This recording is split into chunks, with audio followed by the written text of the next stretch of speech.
CRPC section 330 പ്രകാരമുള്ള ഗുരുതരമായ പീഡന കുറ്റമാണ് ഈ കേസിൽ ചുമത്തിയിട്ടുള്ളത്. പ്രതികൾ സമൂഹത്തിൽ ഉന്നത സ്ഥാനം വഹിക്കുന്നവരും സ്വാധീനശേഷി ഉള്ളവരുമായതുകൊണ്ട് തന്നെ പ്രതികൾ തെളിവ് നശിപ്പിക്കാനും സാക്ഷികളെ സ്വാധീനിക്കാനുമുള്ള എല്ലാ സാധ്യതകളുമുണ്ട്. ആയതിനാൽ പ്രതികൾക്ക് ജാമ്യം നൽകരുതെന്ന് താഴ്മയായി അപേക്ഷിക്കുന്നു. കുറ്റത്തിന്റെ ഗൗരവവും സാക്ഷികളെ സ്വാധീനിക്കാൻ സാധ്യത ഉള്ളത് കാരണം ജാമ്യാപേക്ഷ നിരസിക്കുന്നു. പ്രതികളെ ജുഡീഷ്യൽ കസ്റ്റഡിയിൽ റിമാൻഡ് ചെയ്യുന്നു. അടുത്ത ഹിയറിംഗ് ജൂലൈ 10-ന്.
ജനുവരി 21 രാത്രി 10:30 22 വയസ്സുള്ള അരുൺ എന്ന ചെറുപ്പക്കാരനെ മൊബൈൽ ഫോൺ മോഷണ കുറ്റം ആരോപിച്ച് SI രാജേന്ദ്രനും CPO വിഷ്ണുവും ചേർന്ന് കസ്റ്റഡിയിലെടുക്കുന്നത്.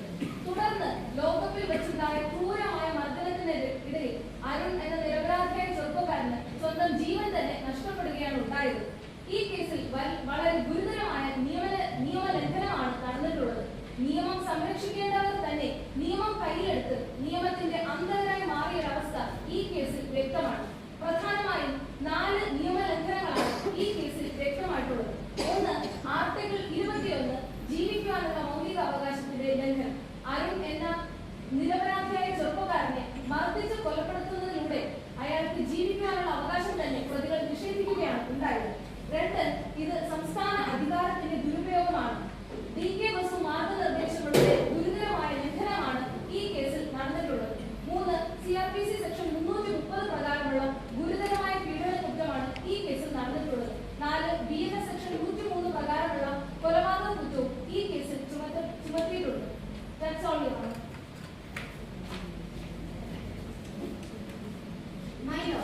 കസ്റ്റഡിയിലുണ്ടായ മരണം എന്ന പേരിൽ ഈ കേസിനെ കസ്റ്റഡി മരണമായി ചിത്രീകരിക്കാൻ കഴിയില്ല. അങ്ങനെ നിയമം അനുവദിക്കുന്നുമില്ല. എന്റെ ക്ലയന്റുകൾ 15 വർഷത്തിലധികമായി സേവന പരിചയമുള്ള സർക്കാർ ഉദ്യോഗസ്ഥരാണ്. ഇവരുടെ പേരിൽ ഇതിനു മുൻപ് ഒരു വകുപ്പ് തല അന്വേഷണം തന്നെ ഉണ്ടായിട്ടില്ല. ഇവരുടെ സർവീസ് റെക്കോർഡ് തന്നെ ഇതിനൊരു ഉദാഹരണമാണ്. ബഹുമാനപ്പെട്ട കോടതിക്ക് ഇത് പരിശോധിക്കാം. ഈ അവസരത്തിൽ ഒരു കാര്യം ഞാൻ ബഹുമാനപ്പെട്ട കോടതിയോട് അറിയിക്കാൻ ആഗ്രഹിക്കുകയാണ്. വർഷങ്ങൾക്ക് മുൻപ് നമ്പി നാരായണൻ എന്ന ഇന്ത്യൻ സൈന്റിസ്റ്റിനെ ISRO രഹസ്യങ്ങൾ ചോർത്തി എന്ന പേരിൽ കോടതി ജയിലടച്ചു. വർഷങ്ങൾക്ക് ശേഷം by proving his innocence he was released. ഇന്ന് APJ അബ്ദുൽ കലാമിനോടൊപ്പം തന്നെ നിർത്തേണ്ട അയാളെ അന്നത്തെ പത്രങ്ങളും പാപ്പരാസികളും കള്ളനെന്ന് കുറ്റമുട്ടി. കോടതി പോലും കൂട്ടുനിന്നു. എന്റെ ക്ലയന്റുകൾ നിരപരാധികളാണ്. They are sincere police officers. My lord, Arun എന്ന വ്യക്തി ഒരു മദ്യപാനിയാണ്.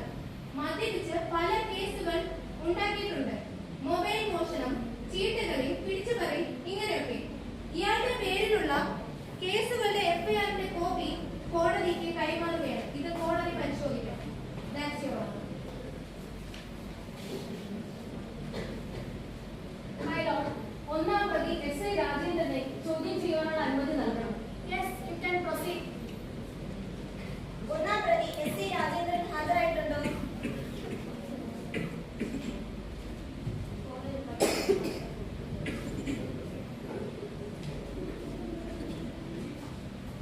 SI രാജേന്ദ്രൻ അല്ലേ?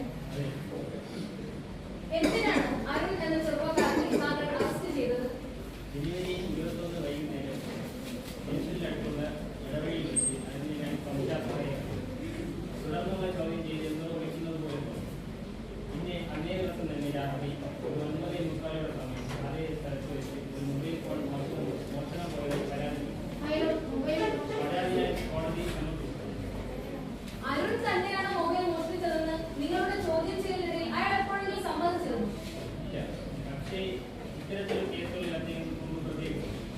അരുണിന്റെ ശരീരത്തിൽ പ്രത്യേകിച്ചും മരണശിക്ഷ നടത്തിയ പോസ്റ്റ്മോർട്ടം റിപ്പോർട്ടിൽ വളരെയധികം പരിക്കുകൾ, ഗുരുതരമായ പരിക്കുകൾ ഉണ്ടായതായി വ്യക്തമാണ്. പോസ്റ്റ്മോർട്ടം റിപ്പോർട്ട് കോടതിയിൽ സമർപ്പിച്ചിട്ടുണ്ട്. ആ റിപ്പോർട്ടിൽ പറയുന്ന പ്രകാരമുള്ള പരിക്കുകൾ എങ്ങനെയാണ് അരുണിന്റെ ശരീരത്തിൽ ഉണ്ടായത്? അതിന് ഞങ്ങൾ വീട്ടിൽ വിളിക്കാൻ പോയപ്പോഴത്തേക്ക് മദ്യപിച്ച് ലഭ്യമാവുന്നില്ല.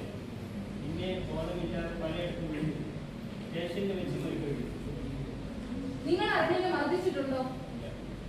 അരുണിന്റെ ശരീരത്തിൽ പാടുകൾ കണ്ടെത്തിയെന്ന് നിങ്ങൾ പറയുന്നു. എങ്കിൽ എന്തുകൊണ്ടാണ് അരുണിന്റെ വൈദ്യപരിശോധന നടത്താത്തത്? സ്റ്റേഷനിൽ CCTV പ്രവർത്തിക്കുന്നില്ലേ? സംഭവ സമയത്ത് CCTV പ്രവർത്തിക്കുന്നില്ല എന്നായിരുന്നല്ലോ police report. That's all, Your Honor.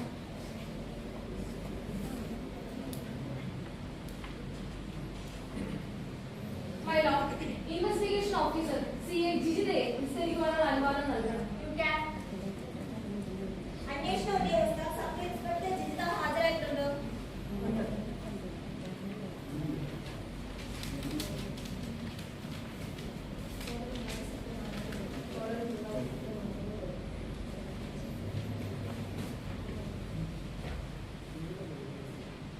താങ്കളുടെ പേര്, പദവി, ഈ കേസിലുള്ള താങ്കളുടെ പങ്ക് എന്നിവ കോടതിയെ ബോധിപ്പിക്കുക. എന്റെ പേര് ജിജിത. ഞാൻ circle inspector of police. Custody മരണവുമായി ബന്ധപ്പെട്ട് കേസ് നമ്പർ 405/2024 അന്വേഷണ ഉദ്യോഗസ്ഥയായി നിയമിതയായി. കേസിന്റെ ഏത് ഘട്ടത്തിലാണ് താങ്കൾ അന്വേഷണം ഏറ്റെടുത്തത്? 2014 മാർച്ച് 16-നാണ് ഞാൻ അന്വേഷണം ഏറ്റെടുത്തത്. ജുഡീഷ്യൽ മജിസ്ട്രേറ്റിന്റെ നിർദ്ദേശപ്രകാരമായിരുന്നു. ആദ്യഘട്ട അന്വേഷണത്തിന്റെ ഭാഗമായി താങ്കളുടെ കണ്ടെത്തലുകൾ എന്തൊക്കെയായിരുന്നു? പോലീസ് സ്റ്റേഷൻ പരിശോധിച്ചു, ലോക്കപ്പ് പരിശോധിച്ചു, രേഖകൾ പിടിച്ചെടുത്തു, ബന്ധപ്പെട്ട ഉദ്യോഗസ്ഥരെ ചോദ്യം ചെയ്തു. സ്റ്റേഷനിലെ CCTV ദൃശ്യങ്ങൾ പരിശോധിച്ചിരുന്നു. പരിശോധിച്ചിരുന്നു. സംഭവ സമയത്ത് CCTV പ്രവർത്തിച്ചിരുന്നില്ല. താങ്കളുടെ അന്വേഷണത്തിൽ താങ്കൾ കണ്ടെത്തിയ നിഗമനം എന്തായിരുന്നു? മരണകാരണമാകാവുന്ന പരിക്കുകൾ കസ്റ്റഡിയിലിരിക്കെ ഉണ്ടായതാണ്. ഇൻവെസ്റ്റിഗേഷൻ റിപ്പോർട്ട് കോടതിയിൽ സമർപ്പിച്ചിട്ടുണ്ട്. മൈലോ, ഈ മൊഴിയിൽ നിന്ന് തന്നെ പ്രതികൾ പറയുന്നത് പോലെ അരുണിന്റെ ശരീരത്തിൽ ഉണ്ടായ പാടുകൾ വീഴ്ചയിൽ നിന്നുണ്ടായതല്ല, മറിച്ച് പ്രതികളുടെ ക്രൂരമായ മർദ്ദനത്തിൽ നിന്നാണെന്ന് വ്യക്തമാണ്. ഈ മൊഴിയിലൂടെ തന്നെ പ്രതികളുടെ കുറ്റം സംശയാതീതമായി തെളിയിക്കപ്പെട്ടിരിക്കുകയാണ്. That's all, Your Honor. Defense lawyer, anything to ask? Yes, Your Honor.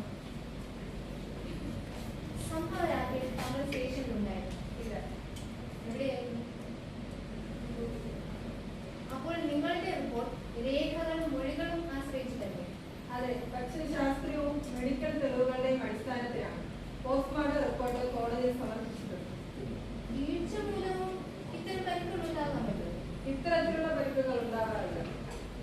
ഏതെങ്കിലും പോലീസ് ഉദ്യോഗസ്ഥർ നേരിട്ട് സമ്മതിച്ചിട്ടുണ്ടോ? നേരിട്ട് കുറ്റം സമ്മതിച്ചിട്ടില്ല. That's all. മൈലോ, PW1 മറിയാമ്മയെ വിസ്തരിക്കാനുള്ള അനുമതി നൽകണം. Yes, proceed. PW1 മറിയമ്മ ഹാജരായിട്ടുണ്ടോ? അതെ.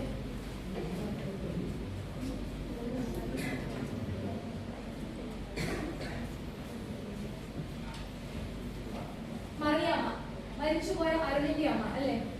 താങ്കളുടെ മകനെ എപ്പോഴാണ് പോലീസ് കസ്റ്റഡിയിലെടുത്തത്?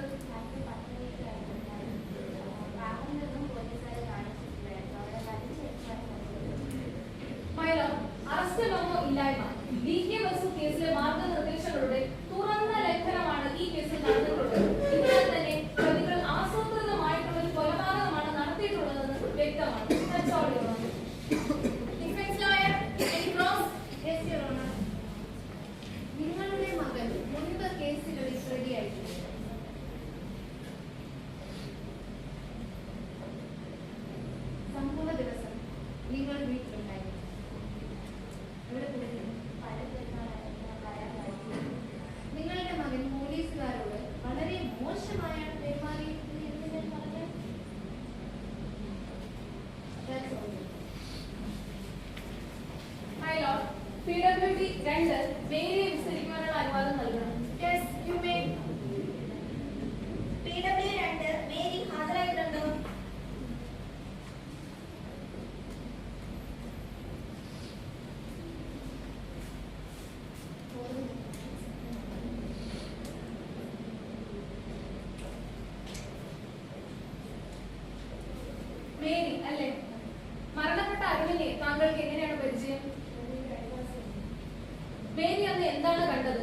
Your Honor, അരുൺ ഒരു നിത്യ മദ്യപാനിയാണ്.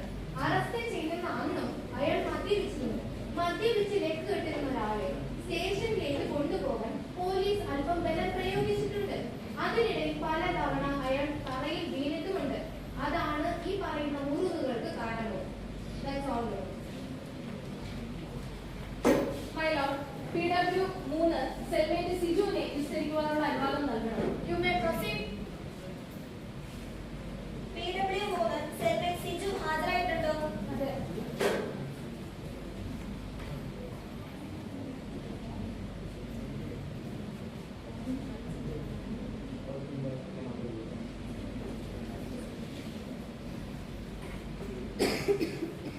സിജു, താങ്കൾക്ക് എങ്ങനെയാണ് അരുണിനെ പരിചയം? ജനുവരി 21 ലോക്കപ്പിൽ ഉണ്ടായിരുന്നു അല്ലേ? താങ്കൾ അന്ന് എന്താണ് കേട്ടത് അഥവാ എന്താണ് കണ്ടത്? താങ്കൾക്ക് എന്തെങ്കിലും തരത്തിലുള്ള ഭീഷണി ഉണ്ടോ? That's all, Your Honor. My lord, ഇത് ഡൈങ് ഡിക്ലറേഷൻ അല്ലെങ്കിൽ കസ്റ്റഡിയിലെ പീഡനത്തിന്റെ ഗുരുതരമായ തെളിവായി കണക്കാക്കാവുന്നതാണ്. ഇത് സംസ്ഥാന അധികാരത്തിന്റെ ഹീനമായ ദുരുപയോഗമാണ് ഈ കേസിൽ നടന്നിട്ടുള്ളത്. That's all, Your Honor. Defense lawyer, any cross? Yes, Your Honor. നീ തന്നെ ഒരു കുറ്റവാളിയാണ്. നിന്റെ വാക്കുകൾ എങ്ങനെ കോടതി വിശ്വസിക്കും? പോലീസ് മർദ്ദിച്ചു എന്ന് താങ്കൾ പറഞ്ഞില്ലേ? പോലീസ് മർദ്ദിക്കുന്നത് താങ്കൾ കണ്ടോ? കണ്ടോ? സിജുവിന് പോകാം. My lord, അരുൺ ഒരു മദ്യപാനിയാണ്. അന്ന് അറസ്റ്റ് ചെയ്തത് അയാൾ മദ്യപിച്ചിരുന്നു. പോലീസ് ചോദ്യം ചെയ്യലിൽ അനാവശ്യമായി മദ്യലഹരിയിൽ അയാൾ വിളിക്കുകയും നിലവിളിക്കുകയും ചെയ്യുന്ന ശബ്ദമാകാം സെൽമേറ്റ് സിജു എന്ന് കേട്ടത്. അല്ലാതെ പോലീസ് മർദ്ദിച്ചുണ്ടായ ശബ്ദവും നിലവിളിയുമാണെന്ന് തെളിയിക്കുന്ന ഒരു ദൃക്സാക്ഷ്യം തന്നെ ഈ കേസിലില്ല. അതിനാൽ സിജുവിന്റെ മൊഴി തള്ളിക്കളയണമെന്ന് ഞാൻ കോടതിയോട് അഭ്യർത്ഥിക്കുന്നു. Your Honor, CPO വിഷ്ണുവിനെ വിസ്തരിക്കാൻ അനുവാദം നൽകണം. You may proceed. CPO Vishnu ഹാജരായിട്ടുണ്ടോ?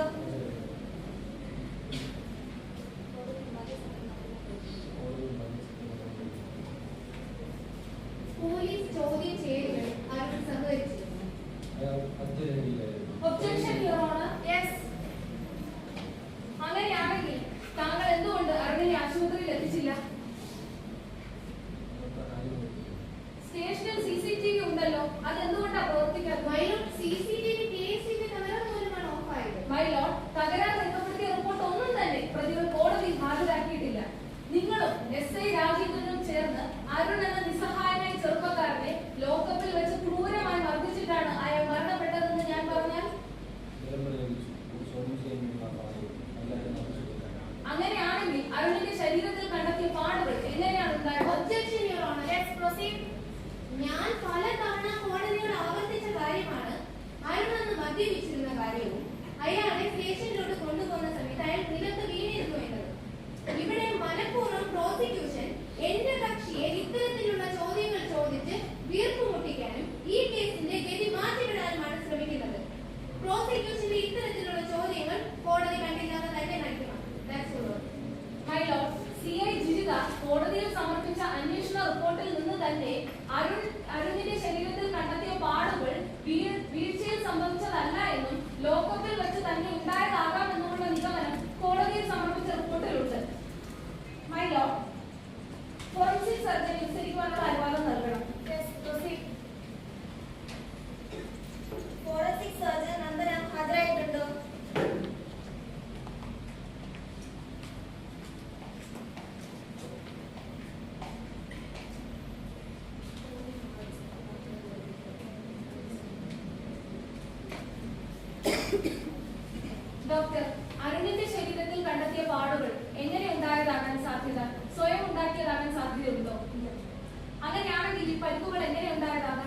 ഇപ്പോൾ അരുണിന്റെ സുഹൃത്ത് അലക്സിനെ കസ്റ്റഡിക്ക് അനുവാദമുണ്ട്. Yes, you may.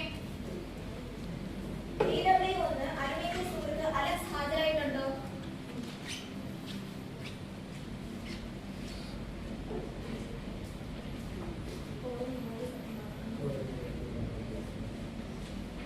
താങ്കളുടെ പേര്, അരുണുമായുള്ള ബന്ധം കോടതിയെ അറിയിക്കും. എന്റെ പേര് അലക്സ്, മരിച്ചുപോയ അരുണിന്റെ സുഹൃത്താണ്.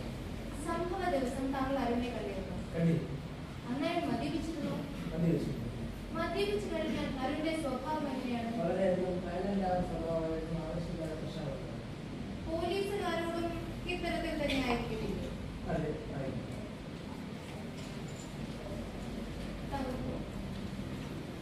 മൈലോ, DW1ന്റെ മൊഴി അനുസരിച്ച് അരുൺ ഒരു നിത്യ മദ്യപാനിയാണ്. മദ്യപിച്ചു കഴിഞ്ഞാൽ അയാൾ വളരെ മോശമായാണ് ബിഹേവ് ചെയ്യുന്നത്. ഇങ്ങനെ തന്നെ പോലീസുകാരോടും ചോദ്യം ചെയ്യും അയാൾ പ്രതികരിച്ചിട്ടുണ്ടാകാം. വളരെ വൈകല്യമാണ്. ഇയാൾ ഒരു വളർന്നു വന്നുകൊണ്ടിരുന്ന ഒരു ക്രിമിനൽ തന്നെയാണ് ഇവരോട്.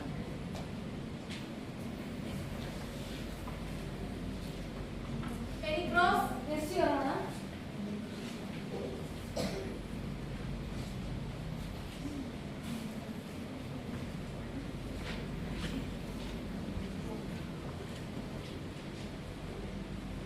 താങ്കളും മരണപ്പെട്ട അരുണും അടുത്ത സുഹൃത്തുക്കളാണ് അല്ലേ? അതെ.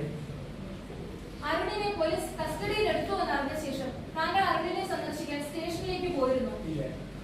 അരുൺ പരിക്കുകളുമായി ആശുപത്രിയിലാണ് എന്നറിഞ്ഞപ്പോൾ ആശുപത്രിയിൽ സന്ദർശിക്കാൻ പോയിരുന്നു. ഇല്ല. അരുൺ മരിച്ചു എന്നറിഞ്ഞ ശേഷം അരുണിനെ കാണാൻ വീട്ടിലേക്ക് പോയിരുന്നു. ഇല്ല. അതെന്തുകൊണ്ടായിരുന്നു? മരിച്ചു കഴിഞ്ഞാൽ That's all, Your Honor. You may. My lord, State Human Rights Officer-നെ വിസ്തരിക്കുവാനുള്ള അനുവാദം നൽകണം. Yes, you can. State Human Rights officer Fathima Usmana ഹാജരായിട്ടുണ്ടോ?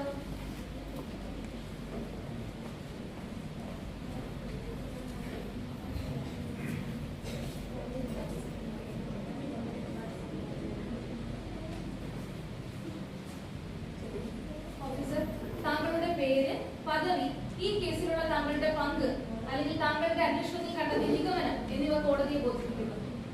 My lord, I am State Human Rights Officer. My name is Fatima Usman. ഈ കേസിൽ നിങ്ങൾ നടത്തിയ അന്വേഷണത്തിലൂടെ നിങ്ങൾ എത്തിച്ചേർന്ന നിഗമനം എന്തായിരുന്നു? കസ്റ്റഡി മരണവുമായി ബന്ധപ്പെട്ട അന്വേഷണത്തിൽ പരാതിയുടെ അടിസ്ഥാനത്തിൽ അന്വേഷണം നടത്തി സ്റ്റേഷൻ വിസിറ്റ് ചെയ്യുകയും രേഖകൾ പരിശോധിക്കുകയും ചെയ്തു. അതിന്റെ കോപ്പി കോടതിയിൽ സമർപ്പിച്ചിട്ടുണ്ട്. That's all, Your Honor. Defense, any cross? Yes, Your Honor. താങ്കളുടെ ഇത്തരത്തിലുള്ള റിപ്പോർട്ട് കോടതിയിൽ ബാധകമാണോ? കോടതിക്ക് അന്തിമ തീരുമാനം എടുക്കാനുള്ള അധികാരമുണ്ട്. ഹ്യൂമൻ റൈറ്റ്സ് റിപ്പോർട്ട് അന്വേഷണത്തിന്റെ രേഖയാണ്. എന്നാൽ താങ്കളുടെ റിപ്പോർട്ട് പ്രോസിക്യൂഷന്റെ വാദങ്ങളെ പിന്താങ്ങുന്നത് പോലെയുള്ളതല്ല. ഞാൻ എന്റെ ഇൻവെസ്റ്റിഗേഷൻ റിപ്പോർട്ടാണ് സമർപ്പിച്ചത്. എന്തൊക്കെയാണ് ഇൻവെസ്റ്റിഗേഷനിൽ കണ്ടെത്തിയ കാര്യങ്ങൾ?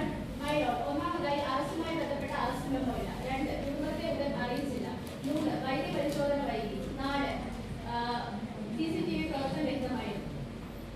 ഹ്യൂമൻ റൈറ്റ്സ് ഓഫീസർ, ഇത്തരം കേസുകൾ സാധാരണയാണോ? മൈലോ, ഇത് ഒറ്റപ്പെട്ട സംഭവമല്ല. പല കേസുകളും റിപ്പോർട്ട് ചെയ്യപ്പെടാറില്ല. Okay, thank you officer. My lord, ഈ കേസിന്റെ വിധി ഒരിക്കലും വികാരത്തിന്റെ അടിസ്ഥാനത്തിലാവരുത്. Only concern it was on the eyes of law. കസ്റ്റഡിയിൽ ഒരു മരണം ഉണ്ടായി എന്ന പേരിൽ അത് കസ്റ്റഡി മരണമാകുന്നില്ല. ഇത്തരത്തിലുള്ള വ്യാജ മരണങ്ങൾ മുഴുവൻ പോലീസ് ഫോഴ്സിന്റെ റെപ്യൂട്ടേഷനെ തന്നെ ബാധിക്കുന്ന ഒന്നാണ്. I would like to remind you something that my clients are innocent and they are sincere police officers. ഇന്ന് എന്റെ നിരപരാധികളായ കക്ഷിയെ കോടതി ശിക്ഷിച്ചാൽ അത് ജനങ്ങൾക്ക് പോലീസ് ഫോഴ്സിനോടുള്ള വിശ്വാസത്തെ തന്നെ തകർക്കുന്നതാണ്. ബെനിഫിറ്റ് ഓഫ് ഡൗട്ട്, സംശയത്തിന്റെ ആനുകൂല്യം എപ്പോഴും പ്രതികൾക്കാണ് നൽകേണ്ടത്. ഈ കേസിൽ ഒത്തിരി സംശയങ്ങളുണ്ട്. അതിനാൽ നിരപരാധികളായ എന്റെ കക്ഷികളെ കോടതി വെറുതെ വിട്ടയക്കണമെന്ന് ഞാൻ അഭ്യർത്ഥിക്കുന്നു. Prosecution, you may proceed. Yes, Your Honor. My lord, ഈ കേസ് അരുൺ എന്ന ചെറുപ്പക്കാരന്റെ മരണത്തെ കുറിച്ച് മാത്രമുള്ളതല്ല. നാളെ പോലീസ് കസ്റ്റഡിയിലേക്ക് പോകുന്ന ഏതൊരു സാധാരണ പൗരന്റെയും ജീവൻ സംരക്ഷിക്കപ്പെടുമോ എന്ന ചോദ്യമാണ് ഈ കോടതിയുടെ മുന്നിലുള്ളത്. അഭയസ്ഥാനമാകേണ്ടിയിരുന്ന ഒരിടം അരുണിനെ സംബന്ധിച്ചിടത്തോളം കൊലയറയായി മാറിയിരിക്കുകയാണ്. ഈ ഒരു അവസ്ഥ കോടതി വിധി. നിയമമാണ് സംസാരിക്കേണ്ടത്, ലാത്തിയല്ല. ബഹുമാനപ്പെട്ട ഡിഫൻസ് ലോയർ റീസണബിൾ ഫോഴ്സ് എന്ന വാക്ക് ഉപയോഗിച്ച് പ്രതികളുടെ നിഷ്ഠൂര കൃത്യത്തെ ന്യായീകരിക്കാനുള്ള ഹീനമായ ശ്രമങ്ങളാണ് കോടതിയിൽ നടത്തിയിട്ടുള്ളത്. Reasonable force does not mean broken bones, internal bleeding and death. ഇത് റീസണബിൾ ഫോഴ്സ് അല്ല, ക്രിമിനൽ ഫോഴ്സ് ആണ് ഈ പോലീസുകാർ ഈ കേസിലെ അരുൺ എന്ന ചെറുപ്പക്കാരന് മേൽ പ്രയോഗിച്ചിരിക്കുന്നത്. അത് uniform means authority, not immunity. നിയമം സംരക്ഷിക്കേണ്ടവർ തന്നെ നിയമത്തെ കയ്യിലെടുത്ത് അതിന്റെ അന്തകരായി മാറുന്ന സ്ഥിതി ഈ കോടതി വിധിയിലൂടെ തന്നെ മാറണം, യുവർ ഓണർ. അതിനാൽ തന്നെ പ്രതികൾക്ക് നിയമം അനുശാസിക്കുന്ന പരമാവധി ശിക്ഷ നൽകണമെന്ന് അഭ്യർത്ഥിക്കുന്നു. That's all, your owner.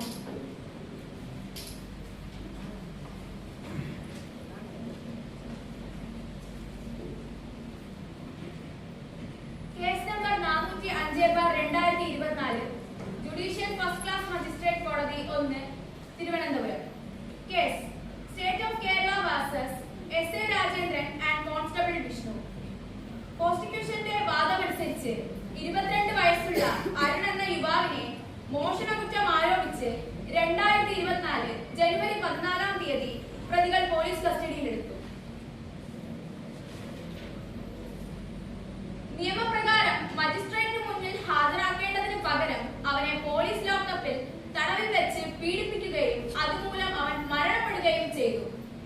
സാക്ഷിമൊഴികൾ: മരിച്ചയാളുടെ അമ്മയായ മറിയാമ്മയുടെ മൊഴി, സെൽമേറ്റ് ഷിജുവിന്റെ മൊഴി, ഇവയെല്ലാം അരുൺ പോലീസ് കസ്റ്റഡിയിലായിരുന്നുവെന്നും സംശയാതീതമായി തെളിയിക്കുന്നു. മെഡിക്കൽ തെളിവുകൾ: ഫോറൻസിക് സർജൻ ഡോക്ടർ നന്ദന നൽകിയ പോസ്റ്റ്മോർട്ടം റിപ്പോർട്ട്, ആന്തരിക രക്തസ്രാവവും ലാത്തി ഉപയോഗിച്ചിട്ടുള്ള പരിക്കുകളും വ്യക്തമാണ്. ഈ പരിക്കുകൾ അപകടവശാൽ സംഭവിച്ചതല്ലെന്നും കോടതി വിശ്വസിക്കുന്നു. മനുഷ്യാവകാശ report: State Human Rights Commission ഓഫീസറുടെ report. DK Basu versus State of West Bengal കേസിലെ മാർഗനിർദ്ദേശങ്ങളുടെ ഗുരുതര ലംഘനവും നടന്നതായി വ്യക്തമാകുന്നു.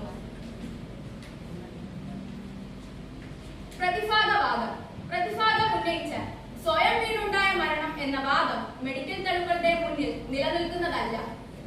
ഈ കോടതി കണ്ടെത്തുന്നത് അരുൺ പോലീസ് കസ്റ്റഡിയിലായിരുന്നു, മരണം കസ്റ്റഡിയിലുണ്ടായി, അന്യായ ബലം പ്രയോഗിക്കപ്പെട്ടു, ആർട്ടിക്കിൾ 21 ജീവിക്കാനുള്ള അവകാശം ലംഘിക്കപ്പെട്ടു, CRPC സെക്ഷൻ 330 പ്രകാരമുള്ള കുറ്റം തെളിയിക്കുന്നു, BNS സെക്ഷൻ 103 പ്രകാരമുള്ള കുറ്റം നിലനിൽക്കുന്നു.